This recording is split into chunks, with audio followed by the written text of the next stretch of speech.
Unfortunately देखिए, जो picture घड़ी जाती है वो इस तरह से बनाई जाती है, और जो सच्चा इतिहास है वो हमारे बच्चों को बिल्कुल देखने को नहीं मिलता। और इसी तरह से 3 पीढ़ियां तो निकली हैं, लेकिन ये जो पिछले 15-16 वर्ष गए हैं, उनमें इस तरह का नैरेटिव राजपूत और महिलाओं के बारे में चलता रहा है। मार्शल कम्युनिटीज को हमेशा आपका वामपंथ और जो आपके जो अब्राहमिक फेथ्स हैं, इसीलिए तो सिखों के बीच में इतना विभ्रम पैदा किया गया है। इनको पता है कि इनकी मार्शल कम्युनिटीज को खत्म कर दो। जाटों में वो एक मिशन चलता है, कोई मुझे बता रहा था, मुझे सब बाद में पता चला कि कुछ पता नहीं मिशन है, क्या नाम है उसका, वो उनको वामपंथी बनाने की चेष्टा चल रही है। राजपूतों का तो इन्होंने पूरा मान मर्दन करके सत्यानाश कर ही दिया कि तुम कौन से लड़े थे, तुम तो हारे थे। यार 1000 वर्षों तक इस्लाम से लड़ने वाला आपको पूरे विश्व इतिहास में कोई समाज नहीं मिलेगा राजपूतों जैसा। इनके चरण धोके चरणामृत पीना चाहिए हमको।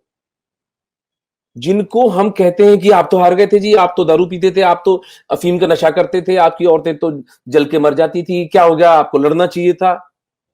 जिस माफिया के आगे यूरोप तक ढह गया और अभी हम जो देख रहे हैं तो दुनिया में तमाशा हो रहा है, उस माफिया से केवल रॉ गट्स और बेयर हैंड्स के बल पर मेवाड़ के महाराणा और वहां की प्रजा, आम साधारण आदमी, मेवाड़ के जैसे कि मेवाड़ में महाराणा प्रताप के जो उनका दायां हाथ थे भामाशाह, जिन्होंने उनको धन दिया था। पर धनवन की बात इंपॉर्टेंट नहीं है। मेवाड़ के जो जो भामाशाह थे, वो he was a war general, he was a bigger fighter than money maker, और वो ओसवाल जैन थे।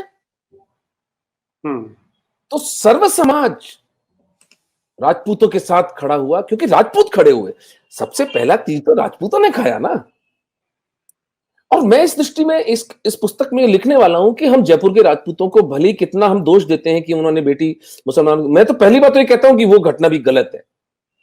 वो भी एक ऐसा नैरेटिव चलाया जा रहा है, यद्यपि उसके तथ्यों को परखना पड़ेगा, उसको देखना पड़ेगा, उस पर हम तथ्यों की जांच कर रहे हैं। लेकिन जो भौगोलिक स्थिति थी जयपुर की, जयपुर को न तो मेवाड़ की तरह पहाड़ियां प्रोटेक्ट कर रही थी, न मारवाड़ की तरह रेगिस्तान प्रोटेक्ट कर रहा था। जयपुर तो बिल्कुल खुला था। ये मलेच्छ कभी भी इनका मन करता ये उठ के आ जाते। तो जयपुर को कॉम्प्रोमाइज करना पड़ा। लेकिन जयपुर का सबसे बड़ा योगदान कि किसी भी राजा ने अपना धर्म परिवर्तन करने की सोची भी नहीं। आप कल्पना कर सकते हैं यदि जयपुर के राजा अगर उन्होंने धर्मांतरण कर लिया होता तो हमारा खेल खत्म था सर। तो ये तो पुरानी चाल है कि मार्शल कम्युनिटीज को मॉरली नीचा दिखाओ और इनके इंटेलेक्चुअल कैपिटल को डिप्लीट करो। जैसे हमारे ब्राह्मणों के अंदर चला जाता है ना, एक विक्टिमहुड का नैरेटिव, रिजर्वेशन ये वो चला के वो सबको वो पूरा का पूरा उनका सोचा समझा प्लान है। लेकिन हमें उसका प्रतिकार करना है, क्योंकि ऐतिहासिक तथ्य अब खुलकर सामने आ गए हैं और हम उन ऐतिहासिक तथ्यों को एक दूसरे से शेयर कर सकते हैं। 7th क्लास की एनसीईआरटी पेज नंबर 124, मैं पढ़ता हूं इसे। These cultural traditions were closely linked with the ideals and aspirations of rulers. From about the 8th century, most of the present-day state of Rajasthan was ruled by various Rajput families.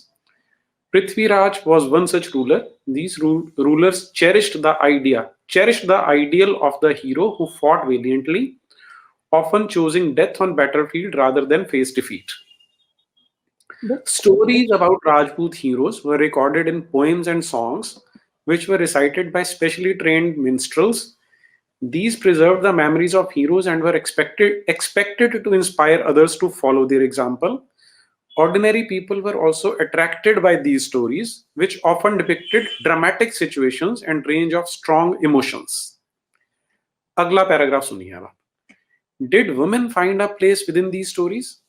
Sometimes they figure as the cause for conflicts, as men fought with one another to either win or protect women.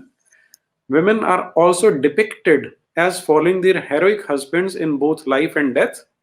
There are stories about the practice of sati, or the immolation of widow on the funeral pyre of their husbands. Or last line is key.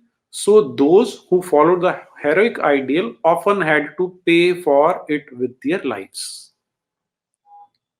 ये narrative है 7वीं class के बच्चे को पढ़ाता है। अरे तो भाई यही है ना यार, 8वीं के बच्चे को ऑनर की बात तो इतनी आसानी से समझ में आएगी नहीं। यहाँ तो 50-50 साल के इन गंवारों को ऑनर की बात समझ में नहीं आती कि ऑनर कितनी कीमती चीज है। देखिए ऑनर एक एब्स्ट्रैक्ट चीज है ना नीरज, कैसे समझाइएगा। पर ये झूठ चलता है, झूठ चलता है। भगवान की बड़ी असीम अनुकंपा है कि 95% हिंदू समाज इस शिक्षा से बच गया। तो ये एक वरदान हो गया हमारे लिए कि जो गांवों में और छोटे शहरों में जो हिंदू रहते हैं ना, उन तक ये गंध पहुंची ही नहीं है। ये हमें आंदोलित कर रही है क्योंकि हम तक पहुंची है, और हम उसका परिणाम शहरी हिंदू की जो दुर्दशा है, जो जिम्मीपना उसके अंदर है, तो पर वो लेकिन उसकी उसकी संख्या इतनी क्रिटिकल नहीं है। हमें आनंद इस बात में मनाना चाहिए कि जो एक अभिशाप था वो वरदान बन गया कि 95% हिंदुओं तक तो ये मैसेज पहुंचा ही नहीं है। जी। वहां तो अभी भी जो लोकल बार्ड है, खासतौर जो मेरी चारण कम्युनिटी है, जो हम लोगों ने कविताएं रची हैं, जो हम लोगों ने दोहे, सोरठे और फोकलोर को जीवित रखा है हमने राजस्थान में। आज भी बड़े बड़े जो जो कॉम्पिटिशन्स होते हैं मंदिरों में, वहां इस बात का कंपटीशन होता है कि कौन कितनी सुंदरता से वीर दुर्गादास राठौड़ का गाना गाता है।